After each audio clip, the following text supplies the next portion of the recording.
siyasi qətiyyət, sonra vaxt tələb edilir. Və burada heç kəsin sir deyil ki, üçüncü tərəflər ciddi çalışırlar ki, münaqişələrin nöqtəsi qurulmasın. Çünki hər bir ölkə aidiyyatı olursa, o çalışır öz dividendlərini qazansın, o çalışır özünün iştirakını təsbit etsin. Və biz Ermənistan-Azərbaycan münaqişəsi çərçivəsində də gözəl görürük ki, nə dərəcədə spekulyasiyalar inkişaf edirdi. Hələ 2020-ci ilin müharibəsi öncəsi də biz görürdük ki, Dünya Birliyinin əsas qüvvələri hardasa ermənilərə bəraət qazandırmağa çalışırdılar. Azərbaycanı sözün əsl mənasında çərədirdilər ki, biz məğlubiyyətlə barışaq. Ancaq rəsmi Bakının mövqeyi qətiyyətlidir. Biz heç vaxt torpaqlarımızın itkisi ilə barışmayacağıq və Prezident İlham Əliyev dediyi sözün üzərində duruş gətirdi. Biz artıq qalib ölkəyik, ancaq hələ də sülh bölgəmizdə yoxdur. Salam hörmətli tamaşaçılar, biz bu günləri həqiqətən də tarixi bir günü yaşayırıq. Çünki Amerika Birləşmiş Ştatlarının paytaxtı Vaşinqtonda bu günləri Azərbaycan Prezidenti İlham Əliyev, Amerika Birləşmiş Ştatları Donald Trump və Ermənistanın baş naziri Nikol Paşinyanın iştirakı ilə görüşlər keçiriləcək. Əlbəttə ki, burada Vaşinqton platformasından danışmağa bəlkə də əsaslar var, ancaq yenə də iki tərəfli bir danışıq olmalıdır və həm də bu günləri çərçivə sazişi imzalanmalıdır. Eləcə də üç tərəfli bəyanat da səslənəcək. Amma burada məsələ ondan ibarətdir ki, bugünkü Vaşinqton görüşü artıq demək olar ki, Abu Dhabi görüşünün davamıdır. Çünki Abu Dhabi görüşündə Azərbaycan və Ermənistan iki tərəfli formatda danışıqlarını apardılar və razılıqlar əldə olunmuşdur ki, bu prosesdə artıq boşluqlar, aralar verilməsin. Yəni, məntiqi sonluğa qədər biz hərəkətimizə davam edək və burada dinamika da özünü əks etdirsin. Və nəhayət, bu prosesə Amerika Birləşmiş Ştatlarının da diplomatiyası qatılıb və xüsusilə Donald Trump həddən artıq fəaldır bu məsələdə və o bəyanatlar da verir ki, bəli, bu günləri həqiqətən də tarixi gündür və Azərbaycanla Ermənistan arasında imzalana biləcək sülh müqaviləsinin təməli qoyulur. Bu günləri bax, bu məsələyə biz münasibət bildirəcəyik. Təbii ki, studiyamızın qonaqları ilə. Çünki məsələ həddən artıq böyük marağa səbəb olur. Yəni, burada bütün dünya birliyi artıq öz fikrini, baxışlarını Vaşinqtona yönəldib və təbii ki, burada həm də bəzi özəlliklər var. Onlar haqqında biz birazdan danışacağıq. Beləliklə, Nazim Cəfərsoy, studiyamızın qonağı siyasi şərhçi, Aqil Əsədov, İqtisadi İslahatların Təhlili və Kommunikasiya Mərkəzinin şöbə müdürü və İlyas Hüseynov, bizim siyasi icmalçımız və politoloq. Xoş gəlmişsiniz, hörmətli qonaqlar. Və mən indi dediyim o xüsusi özəlliklərdən biri ondan ibarətdir ki, bəli, indi əsasən iki tərəfin arasında gedən danışıqlar diqqət çəkir və burada Amerika Birləşmiş Ştatlarında özünə məxsus rolu var və xüsusilə Donald Trump'ın. Amma burada bir məqam ondan ibarətdir ki, əvvəl bir gündən ki, xüsusilə də 2020-ci ilin payızında ki, biz öz qələbəmizi qazandıq və bilavasitə Prezident İlham Əliyev artıq qarşı tərəfə sülh təklif etdi, inteqrasiyada iştirak təklif etdi. Ermənistan bu məsələlərlə bağlı çox əcaib, anlaşılmaz bir mövqe tutdu. Və bütün, belə deyək, baxış bucaqlarından məsələyə biz diqqət göstərəndə görürük ki, bu sülh prosesində Azərbaycan bütün tərəflərin hamısından bir neçə addım irəlidədir. Çünki sülh gündəliyində biz yaratmışıq. Sonra Ermənistana 5 prinsipdən ibarət paketi biz təklif etmişik. Bütün dünya bu haqda məlumatlıdır, amma digər ki, bəzi hallarda yenə də biz müxtəlif əcaib variasiyaları, spekulyasiyaları görürük və əlbəttə onlar sabun köpüyü kimi hamısı dağılıb, uçub çıxıb gedir. Çünki gündəmdə olan məsələ odur ki, Dünya Birliyi də Qafqazdan sülhü gözləyir. Belə, mən istərdim indi müzakirəmizə başlamazdan əvvəl biz Prezident İlham Əliyevin bu yaxınlarda 3-cü Şuşa Qlobal Media Forumunda səsləndirdiyi bir fikri biz yada salaq. Çünki orada dövlət başçısı xüsusilə Azərbaycan-Amerika münasibətlərindən danışdı və heç kəsin sir deyildi ki, dünyanın ən nəhəng və güclü, qüdrətli ölkəsi bizim bölgədə gedən prosesə də maraq göstərir və çalışır öz sülhpərvər payını versin. Gəlin, dinləyək, sonra qayıdırıq studiyamıza. İndi biz hazırda Birləşmiş Ştatlarla güclü tərəfdaşlıq münasibətləri üçün böyük potensialı görürük. Biz Vaşinqtondan çox müsbət mesajlar almışıq və Azərbaycandan gedən mesajlar da çox müsbətdir. Bizim enerji təhlükəsizliyi və bütövlükdə təhlükəsizlik və daşımalara aid sahələrdə güclü tərəfdaşlıq tariximiz var. Artıq dediyim kimi biz ABŞ-la İraqda və Əfqanistanda onlara lazım olduğumuz zaman olmuşuq və hərbi qulluqçularımız onlarla çiyin-çiyinə xidmət edib. Gözləntimiz böyükdür və ümid edirik ki, yaxın gələcəkdə ABŞ-Azərbaycan münasibətlərini yüksək səviyyəyə qaldıracaq mühüm hadisələr olacaq. Düşünürəm ki, bu tamamilə təbiidir, çünki bir çox məsələlər bizi, xüsusən də cənab Trumpın administrasiyası ilə birləşdirir. Yeri gəlmişkən, onun ilk prezidentliyi dövründə ABŞ-Azərbaycan münasibətləri çox müsbət olmuşdur. Fikrimcə artıq gördüyünüz və söylədiyim həmin müsbət tendensiyaların davamı olacaq. Hazırda o bütöv qlobal məsələlərlə və müharibələrin dayandırılması ilə çox məşğuldur. Lakin eyni zamanda o Cənubi Qafqaz prosesində fəal iştirak edir və uzunmüddətli münaqişənin həllinin tapılması üçün Azərbaycana və Ermənistana yardım etməkdə əla iş görür. Beləliklə, düşünürəm ki, gələcəkdə daha çox yaxşı xəbərlərimiz olacaq. Həmin o ümidverici gələcəyin biz indi astanasındayıq və səbirsizliklə Vaşinqton görüşlərindən həm də ürək açan xəbərlərin biz intizarındayıq. Bəli, burada Azərbaycan dövlətinin çox böyük xidmətləri olub. Çünki sülh üçün biz həddən artıq çox səylər göstərmişik. Təkliflərimiz də həmişə praqmatik və rasional olub. Digər ki, bizim qonşularımız həmişə bir addım irəli, 2-3 addım geri atmağa üstünlük verirdilər. Amma indi artıq elə bir konjunktura formalaşıb ki, hətta Ermənistan bir növ özünün çərçivəsini görür və görür ki, manevr imkanları yavaş-yavaş tükənir. Yəni, sülhlə bağlı artıq götür-qoylar etməyin vaxtı deyil, hərəkətlərin vaxtıdır. Nazım müəllim, sizi dinləyək əvvəlcə. Demək, həqiqətən də gözləntilər böyükdür. Sonra nikbinlik də aşıb-daşır, bu sir deyil. Təbii, ən çox burada bu məsələlərin hamısında maraqlı olanlar iki ölkədir, yəni Azərbaycan və Ermənistandır ki, bunlar Prezident Əliyev demişkən çoxdan gərək o qarşıdurma səhifəsini çevirmiş olardılar. Ancaq bayaq dediyim kimi Ermənistan buna mane olurdu. Bax, indiki məqamda Ermənistanın demək, mövqeyi və manevr imkanları mənə elə gəlir ki, tükənir həqiqətən də. Yəni, artıq əgər sən bu meydana daxil olmusansa, nəticə ilə bağlı həm məsuliyyət nümayiş etdirməlisən, həm də ciddi bir gedişlər etməlisən. Bu vəziyyətlə siz razılaşırsınız, yoxsa yox? Yəni, Azərbaycanla bağlı hər şey bəllidir. Yəni, Azərbaycanla bağlı ümumiyyətlə dünya birliyi heç vaxt problem yaşamayıb, görməyib. Biz o problemlərin əksinə, həllinə çalışmışıq və uğur da əldə eləmişik. Ermənistan isə əksinə. Buyurun. Ermənistan əslində bu sülh prosesi ilə bağlı məsələnin başından etibarən, yəni 10 noyabrdan öncəsi də əslində müharibə dövrünü də nəzərə alaraq danışa bilərik. Buradakı siyasəti, xüsusən Paşinyan hakimiyyətinin siyasəti hər zaman belə olub ki, iki xüsusi məsələni xüsusi vurğulayıb, gördük. Yəni, Ermənistan diplomatiyası və Paşinyan hakimiyyətinin Azərbaycanla müzakirələrində. Xüsusən bu. Bir, ola bildiyincə məsələni yavaşdan ala bilmə, yavaşıdaraq apara bilmə. Xatırlayırsa, Paşinyanın özünə yönəlik ittihamlarda səslənirdi ki, əslində müharibə dövründə, oktyabrın əslində 18-20-sində razılaşmalar olacaqdı. Paşinyan məsələni biraz daha fərqli şey yapardı.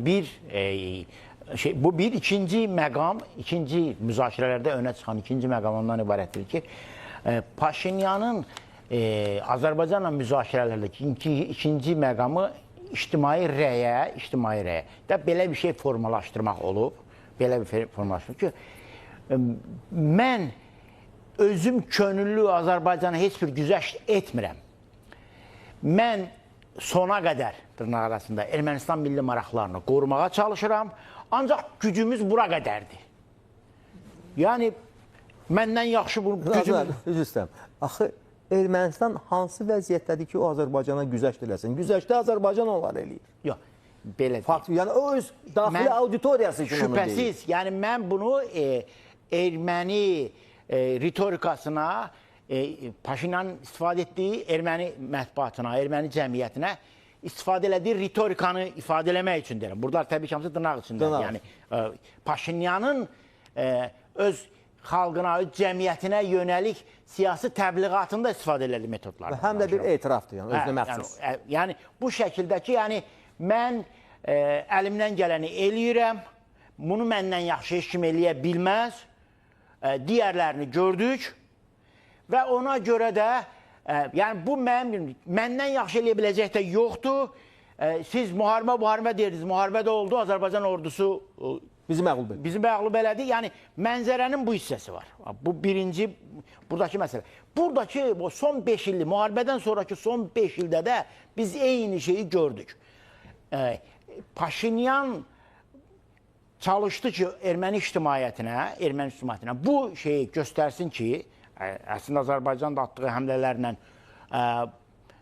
elə bir vəziyyət yaratdı ki, Paşinyan bunu bu şəkildə göstərmək durumunda qaldı. O da nə idi? Mən axıra qədər müqavimət göstərirəm, ancaq Azərbaycan bunları bizdən alır. Ermənistan devləti olaraq, Ermənistan ordusu olaraq, Ermənistan xalqı olaraq biz bunu, ermənilər olaraq, biz bunu bacara bilmirik. Bizim üçün ən yaxşısı Azərbaycanla münasibətləri normallaşdırmaqdır. Yəni, ona görə siz bunu nə eləyir? Müxalifətə və diasporaya mən xain deyiləm, gücümüz bura qədərdir. Bunun mənə siyasi maliyyətini çıxartmayın. Əslində, məqsəd hakimiyyətdə də qala bilməkdir. Bu proseslərdə də mən düşünürəm ki,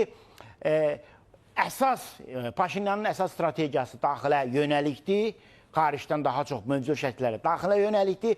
Bu mənzəriyə hesablanıb, bunu niyə vurğulayıram? Çünki Vaşinqton görüşündə də bir şey görəcəyik.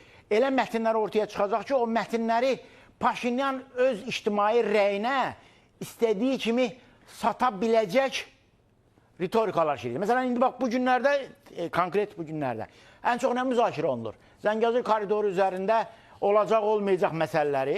Bugün Ermənistan tərəfdən Ruben Rubenyan, vitse-spiker, Ermənistan baş nazirinin mətbuat xidmətinin katibi Nazilə Bağdasaryan, bunlar çıxıb deyirlər ki, nə koridor məntiqi? Koridor məntiqi yoxdur. Halbuki uzun müddətdir və ictimaiyyətə axtarılan, erməni mətbuat tərəfindən axtarılanlar içərisində adı qonmasa da belə bir prosesin getdiyi, hətta Trump yolunun bunun modeli olduğu xəbərlər gedir. Yəni, elə mətinlər üzərindən bunları erməni cəmiyyətinə elə təqdim eləməyə çalışır ki, bunun siyasi maliyyəti olmasın və ya birbaşa Paşinyanın üzərinə düşməsin. Burada da həmin prosesi biz görəcəyik. Üstəlik... Stratejik geri çəkilirdilər, sonra...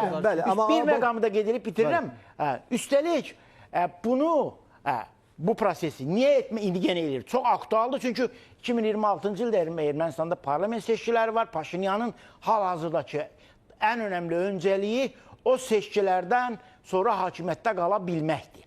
Dolayısıyla bütün tendensiyalar bu şey üzərinə qurgulanıb. Orada danışılan gəlib deyəcək ki, əslində bu belə deyil, belədir, indi biz onu görəcəyik yenə. Görəcəyik. Burada xüsusilə bir şey də mən istərdim bir diqqətə çatdırım ki, faktiki olaraq 3 figurantın mövqeyindən söhbət gedir də.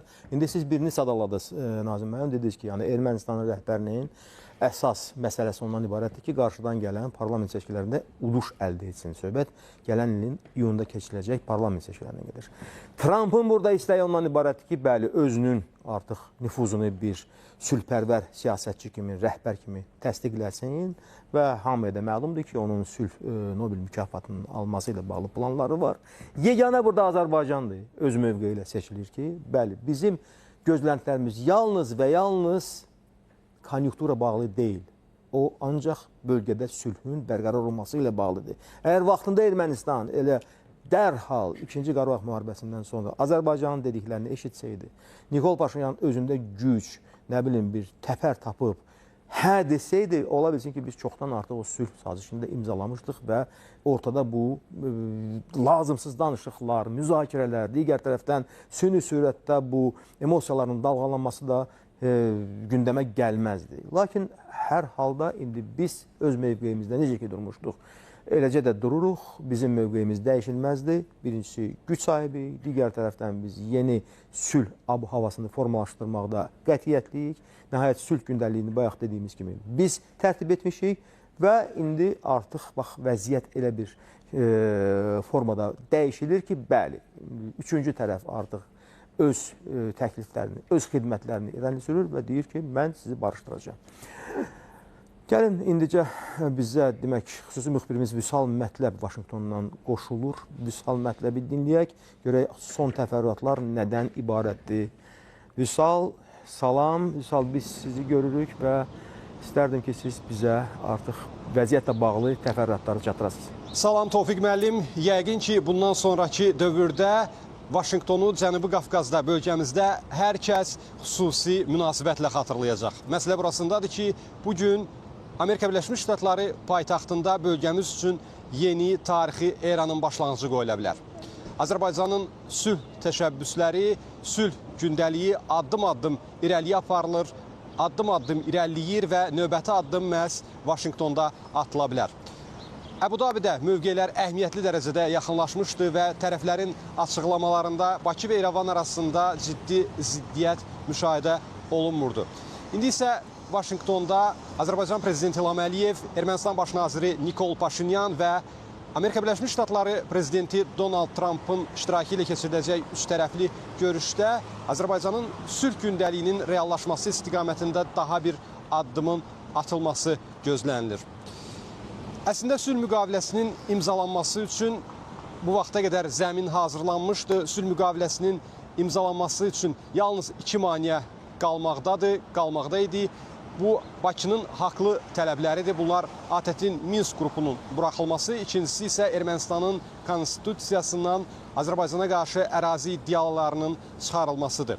Bu 2 maneənin aradan qaldırılmasından sonra sülh müqaviləsinin imzalanması üçün faktiki olaraq heç bir maneə qalmır. İndi Ermənistan öz ev tapşırığını yerinə yetirməlidir, siyasi iradə nümayiş etdirməlidir və nəhayətində bölgəyə sülhün gəlməsində mövcud olan tormozlamaları aradan qaldırmağa kömək etməlidir. Bunlar baş verəcəkmi Vaşinqtonda? Əlbəttə, Ermənistan konstitusiyasının dəyişdirilməsi üçün vaxt lazımdır. Odur ki, sülh müqaviləsinin burada imzalanması hər halda gözlənilmir, ancaq bu istiqamətdə olduqca mühüm addım atıla bilər. Sülh müqaviləsinə doğru yaxınlaşırıq. Liderlər bu istiqamətdə mühüm sənədin imzalanması gözlənilir hər halda və deməliyik ki, əlbəttə bu bölgəyə davamlı sülhün, dayanıqlı sülhün gəlməsi üçün sülh müqaviləsinin imzalanması olduqca vacibdir. Azərbaycan Prezidenti dəfələrlə qeyd edib ki, biz sülh müqaviləsi, bu sənəd olmadan da yaşaya bilərik. Azərbaycan özünə lazım olan ərazi bütövlüyünü təmin eləyib, beynəlxalq hüquqa əsaslanaraq işğaldan azad eləyib torpaqlarını. Əlbəttə, bu müqavilə olmadan da hər kəs öz həyatını yaşaya bilər. Ancaq dayanıqlı sülhün təmin olunması üçün bu sənədin olması əlbəttə labüddür, yaxşı olardı. Və Azərbaycanın keçmiş münaqişəyə münasibəti heç bir halda, heç vaxt dəyişməyib. Ermənistanın münasibəti isə əlbəttə dəyişib. 2020-ci ilə qədər Qarabağ Ermənistandır deyən Ermənistan baş naziri 2-ci Qarabağ müharibəsindən sonra Qarabağ Azərbaycandır deyir. Odur ki, təminat yoxdur.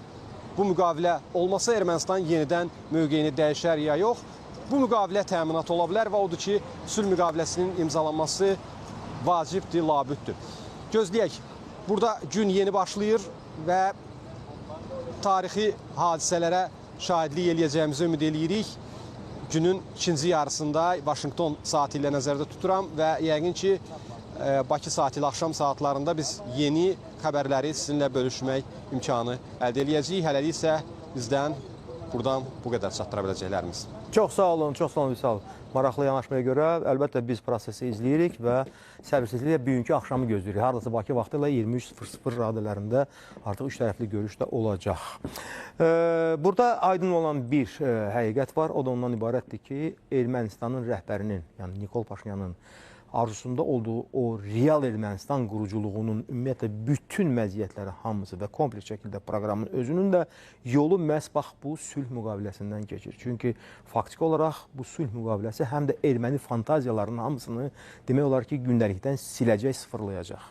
Və həqiqətən də Ermənistan Azərbaycan kimi subyekti təsdiqlənən, suverenliyi möhkəm olan bir ölkəyə çevrilə bilər. Əgər revanşizm, nifrət siyasətindən geri çəkilsə və nəhayət anlasa ki, onun iki ən mühüm qonşusu Azərbaycan və Türkiyə ona düşmən deyillər. Onlar sadəcə qonşuluq siyasətinin tərəfdarıdırlar və insanlar da daim səksəkə ilə yaşaya bilməz. Nə bizim ölkədə, nə qonşuluqda. İnsanlara sülh, əmin-amanlıq lazımdır ki, onlar özlərini layiqli şəkildə həm ifadə etsinlər, həm də quruculuq işində öz bacarıqlarını nümayiş etdirsinlər. Çünki insanlar rifah qazandığı halda onlar həm də başqa bir baxışlarla dünyaya nəzər göstərirlər, salırlar. Belə, amma hələ ki, elə bizim həmkarımız, mənim həmkarım Vüsal Mətləb demişkən, proseslər dinamikadadır və biz gözləyirik ki, əlbəttə ki, Ermənistanın rəhbəri nəhayət son dərəcə aydın, məsuliyyətli və rasional mövqeyi nümayiş etdirsin. Burada Ermənistanın daxilində də İlyas müəllim artıq ona müxalif olanlar hamısı bir mənalı deyirlər ki, bu satqıncılıq mövqeyinin artıq təzahürüdür. Bu bir. Digər tərəfdən Amerika Birləşmiş Ştatlarında ANKA, ən böyük erməni təşkilatı, onun rəhbəri artıq bəyanatlar verib, səsləndirib ki, bəli, Ermənistan gərək elə bir şərtlərlə bu sazişdə geçsin ki, biz suverenliyimizi itirməyək və s. Yəni, faktiki olaraq bütün o meydanda olan oyuncuların hamısının səsi çıxır. Və nəhayət, ikinci Qaregin də artıq Ermənistandan Amerika Birləşmiş Ştatlarına yollanır. Yəni, bu da təsadüfdir, təbii. Yəni, biz görürük ki, bütün iştirakçı tərəflər Ermənistanın tərəfində olan oyunculardan, aktorlardan söhbət gedir. Onlar hamısı hərəkətə gəliblər, cuşa gəliblər və hamısı da çalışır özünün həqiqətini, dırnaq arası həqiqətini bütün dünyaya bəyan etsinlər ki, bəli, ANKA deyir ki, mənim də burada sözüm var və s. Bax, bunların özlərinin iştirakı bizə nədən xəbər verir? Və nəhayət, bax, sizə olan sualımın əsas konkret. Ermənistan mətbuatını ki, biz hamımız izləyirik. Orada siz hər hansı bir dəyişikləri artıq sezirsiniz, yoxsa yox. Bax, son saatları mən nəzərdə tuturam. Nələrin şahidi olmuşuq? Çox doğru qeyd edirsiniz. Ümumiyyətlə, bu tarixi gündə bu studiyada olmaq bizim üçün şərəfdir. Çünki həqiqətən də cənab Prezident İlham Əliyevin rəhbərliyi altında yeni tarix yazılır və sülhə doğru əmin addım atılır, praktiki addım atılır. Ola bilsin ki, Vaşinqtonda sülh müqaviləsi imzalanmaz, paraflanma, çərçivə sazişi, amma məsələnin mahiyyəti, fəlsəfəsi həll olunur. Çünki sonraki detallardır, sonraki bu prosesi sonlandırmaq, nəticəyə varmaq prosesidir. Əsas siyasi iradə və qətiyyət bugün həll olunur. Və çox yaxşı ki, bizim milli maraqlarımız və tələblərimiz kontekstində proses icra olunur. Baxın, ABŞ-Azərbaycan siyasi gündəliyinə uyğun mühüm bir sənəd imzalandı. 3 istiqamətdən ibarətdir. Birinci istiqamət ticarət, tranzit və investisiyanı əhatə edir.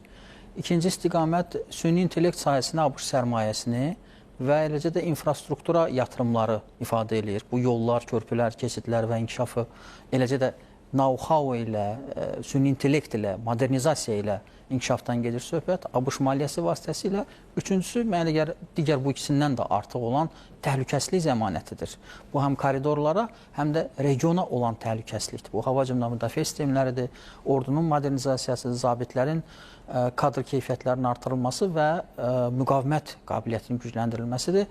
Bu da bizim üçün çox vacibdir, indiki əsas durumda və ordumuzun bu qüdrətinin fonunda. Və ABŞ-Azərbaycan münasibətləri keyfiyyətcə yeni mərhələyə qalxır. Erməni mətbuatında bu, əlbəttə, böyük istəyi ilə qarşılanır. Hökumət meyilli media həm də öz liderlərinə haqq qazandırmağa çalışırlar. Ermənistanın, sizin də qeyd etdiyiniz kimi, suverenliyin artırılması, dayanıqlı sülhün əldə olunması üçün Paşinyanın sülh təşəbbüsləri və digər motivlərlə bu bəzədilir. Amma əks cəbhədə isə həqiqətən də rəzillik, məyusluq, sülhə kölgə salan addımlar var.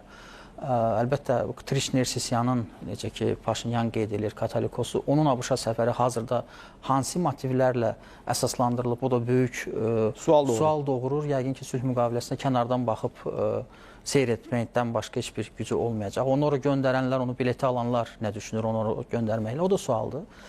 Və əlbəttə burada ayrı qütbü, ənənəvi Ermənistan üçün bundan öncəki qütbü təmsil edən şəxslər narahatdırlar və Paşinyanı satqınçılıqda ittiham eləyirlər, çalışırlar ki, burada özlərini elektorat qarşısında, ictimai rəy qarşısında önə çəkərək tənqid fonunda özlərini müəyyən işartı kimi ifadə edə bilsinlər, amma bu əbəsdir. Çünki regiona sülh lazımdır. Paşinyan bunu anlayıb, əlbəttə müharibədən sonra, məğlubiyyətdən sonra mandat aldıqdan sonra başa düşüb ki, sülhün alternativi yoxdur.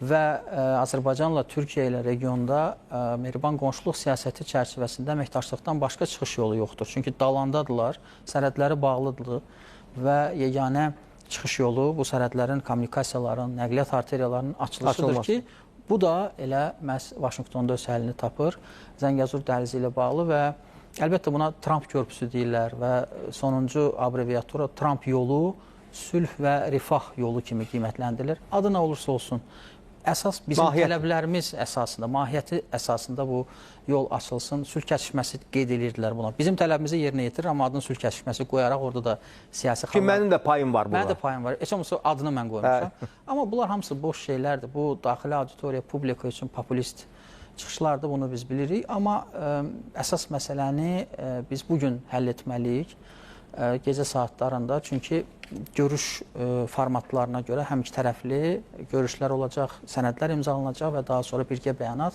Və bəyanatda tarixi məsələlər var. ATƏT-in Minsk qrupu, hansı ki, illərlə regionu inkişafdan saxlayıb, region üzərində ayrı-ayrı geopolitik manipulyasiyalar etmək üçün meydan yaradıb, region üzərində üç güc mərkəzinin ənənəvi təsirini daha da dərinləşdirib, siyasi, iqtisadi, geopolitik, enerji, nəqliyyat, humanitar, mədəni və digər kontekstlərdə. Bugün bu tarixə qovuşur, arxivə yola salınır. İndi bunun sonrasını da biz diqqətlə izləməliyik, çünki ATƏT özü konsensus əsasında fəaliyyət göstərən bir qurumdur. Hər bir dövlətin veto hüququ var. Hansısa bir Lüksemburg buna qarşı çıxsa bu nə cür olacaq? Biz bunları hamısını görmüşük və diqqətlə bu məsələni yekun sonluğa çatdırmağa çalışmalıyıq. Əsas siyasi qətiyyət ortaya qoyulur və sonraki proseslər hesab edirəm ki, elə ABŞ-ın da zəmanəti ilə və güclü nüfuzu ilə yekunlaşmalıdır. 9-7-ci düzəlişin aradan qaldırılması ilə bağlı önəmli qərar veriləcək. Bu da ölkəmizə həm hərbi yardımları, həm iqtisadi yardımları gücləndirən rəsmi hökumət tərəfindən. Rəsmi hökumət tərəfindən bütün postsovet məkanına azadlığı müdafiə aktını təmin eləyəcəkdir. Bu da qərəzlidir. Xüsusilə bu 9-7-ci düzəlişin tarixinə baxanda deyə bilərik ki, torpaqlarımız işğal olunan vaxtı 1992-ci ildə ABŞ Konqresi tərəfindən qəbul olundu. Uzun illər ərzində ölkəmizə olan dövlət yardımlarının qarşısını aldı. Bizim iqtisadiyyatımız çətin vəziyyətdə idi. Torpaqlarımız işğal altında 1 milyon qaçqın, köçkün bunları yerləşdirmək, çadır şəhərcikləri ağır iqtisadi durumda biz hələ yardımdan da məhrum olduq. Və həm də Ermənistana göndərilən yardımlar isə onların işğalçı siyasətinə dəstək oldu. Və bunu nə cür siyasi adlandırdılar? Güya Azərbaycan Ermənistanı blokada edir. Bizim 20% torpağımız işğal altındadır, separatçı qondarlar. Naxçıvan blokadada ola-ola onun səsini heç kəs çıxarmadı. Amma güya Azərbaycan Ermənistanı blokadaya məhkum edir. Bu tamamilə səhv narrativlər idi ölkəmiz haqqında. O dövrki informasiya böhranı zamanında səhv bir imic yaratmağa çalışırdılar. Və Azərbaycan 11 sentyabr hadisələrindən sonra antiterror koalisiyasına qoşuldu. Çünki biz də terrordan əziyyət çəkmiş dövlətik, dəfələrlə terrora məruz qalmışıq və terror nə olduğunu bilirik. Ona görə də antiterror koalisiyasına qoşulmağımız bu 9-7-ci düzəlişin hüquqi təsirini dondurdu. Ta o dövrə qədər ki, Biden-Blinken hakimiyyətə yenidən bu yasağı, bu sanksiyanı ölkəmizə tətbiq elədi. İndi isə bu restriksiyanı biz tamamilə ləğv edirik və bu məsələlər siyasi zəmində öz həllini tapır. Bu çox önəmlidir regionumuz üçün, dövlətimiz üçün. Əlavə gəlir, imkan, manevr imkanları formalaşır bizim üçün. Və eləcə də Zəngəzur dəhlizi. Zəngəzur dəhlizi hesab edirəm ki, böyük coğrafiyada əməkdaşlığı təşviq eləyəcəkdir. Şərq ilə Qərb arasında bu barədə kifayət qədər biz bu studyadan danışmışıq ki, Zəngəzur dəhlizinin region dövlətləri üçün nə qədər müsbət faydaları, töhfələri var və maneəsiz sərnişinlərin, yüklərin və avtomobillərin gediş-gəlişi təmin olunacaqdır və bu hüquqi rejimlər formalaşacaq. Gömrük, sərhəd, buraxılış, sanitar, fitosanitar qaydalar.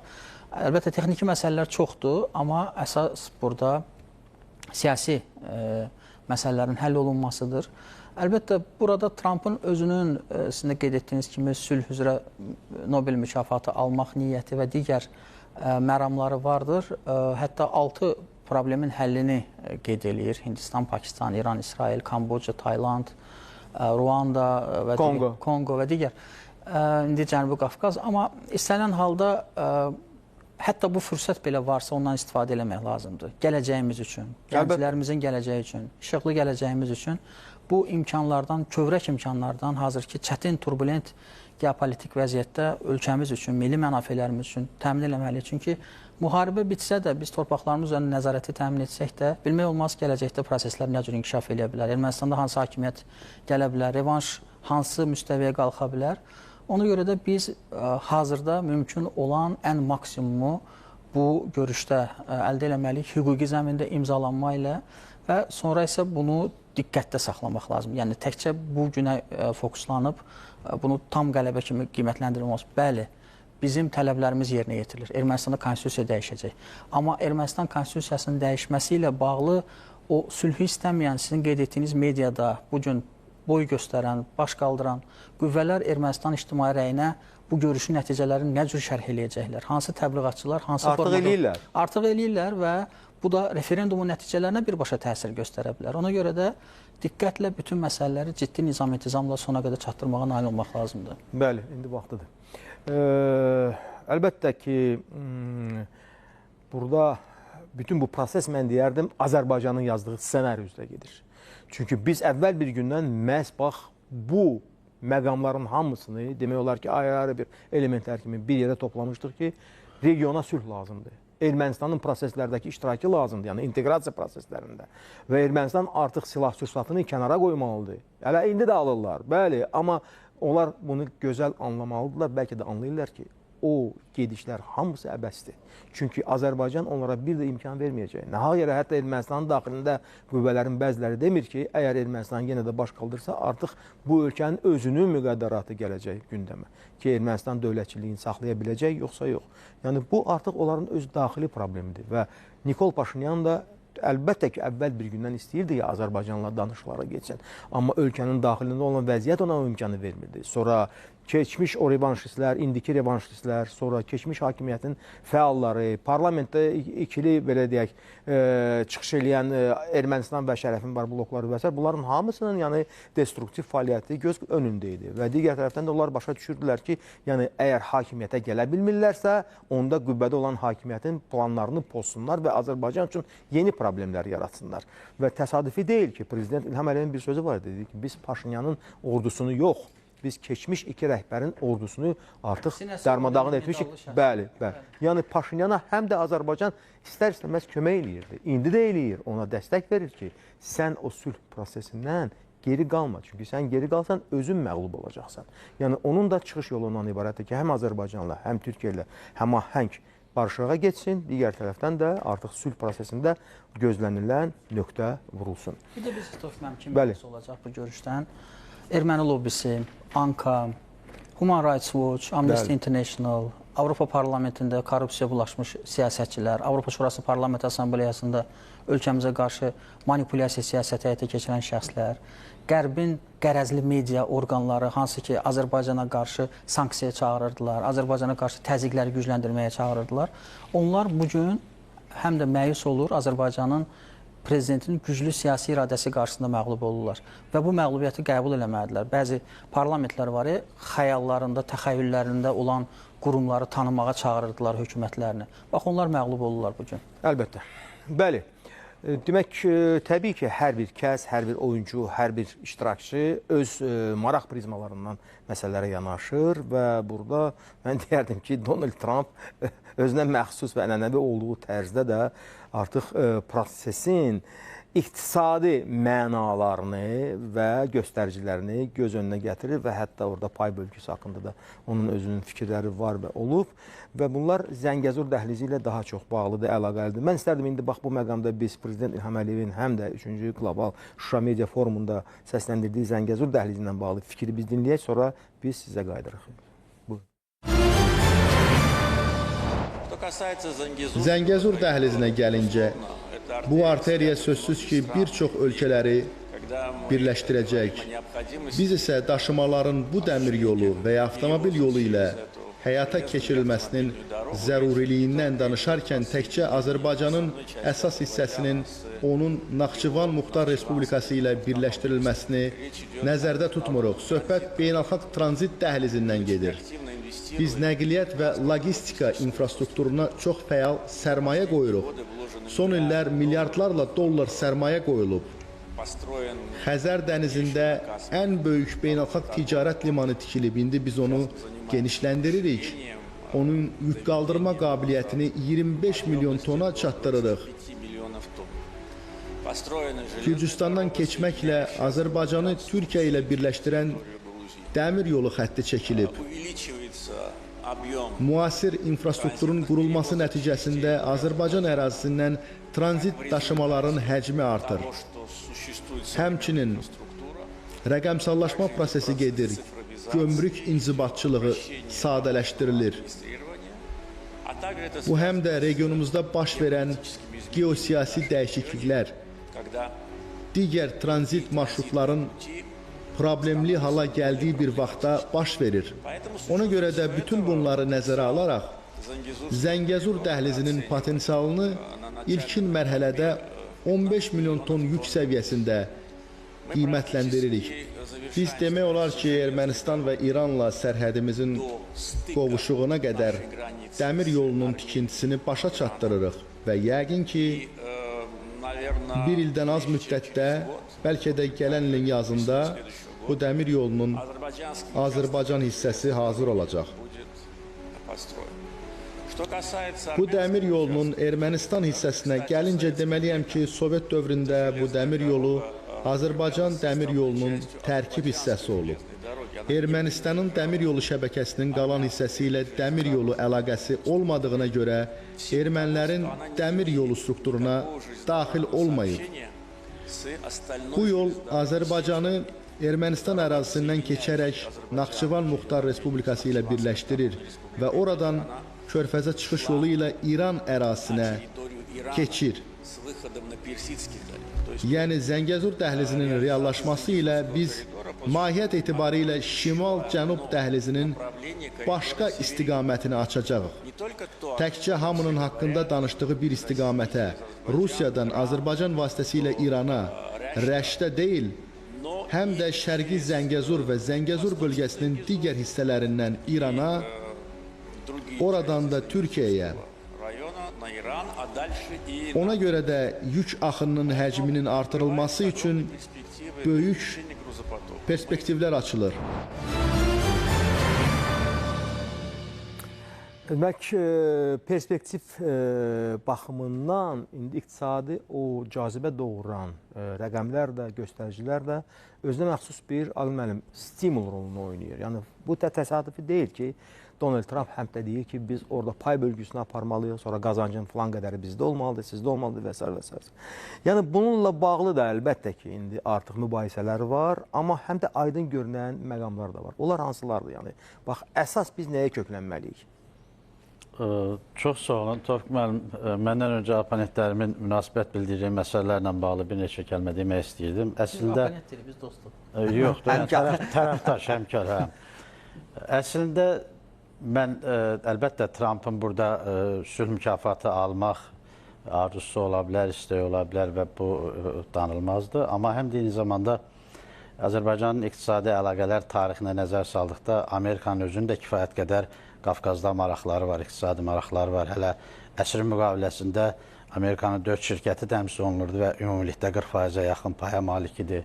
Azərqızıl Dövlət şirkəti ilə Amerikanın Erve İnvestment şirkətinin kifayət qədər geniş əlaqələri var və 40%-dən çox paya malikdir Amerika şirkəti.